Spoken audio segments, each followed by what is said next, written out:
Yaşayacağım erməni uğraş kimi, yaşayacağım erməni uğraş kimi. İstədiyim ki sən ədəb olsun, saxlayam on qaydanı da olsun. Rüfət qardeşim qalayan olsun, millət axtarır mənə qaş-qaş kimi, millət axtarır mənə qaş-qaş kimi. O dünyaya getsəm əgər darıxma, bunlar yolda getsəm əgər darıxma. Mən İzmirə gitsəm əgər darıxma, sənə içərəm arabladan xaş kimi, sənə vuraram arabladan xaş kimi. Axtar yeni bələkləri, işinləri, Amerikalardan biz oldum silləri.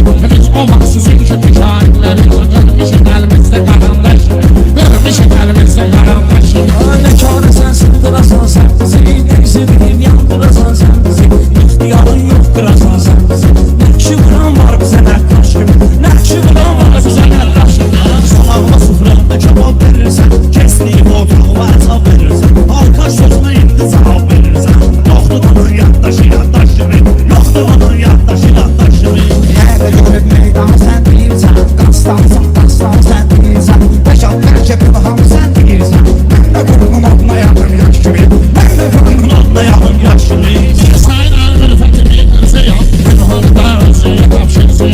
Sen de bilirsən sensin dızıyım, belki zarafat edirəm həm yaşını, belki zarafat edirəm həm yaşını. Yine fırtın ateşi kardeşi bir indi duyan var xibidar tekkeni.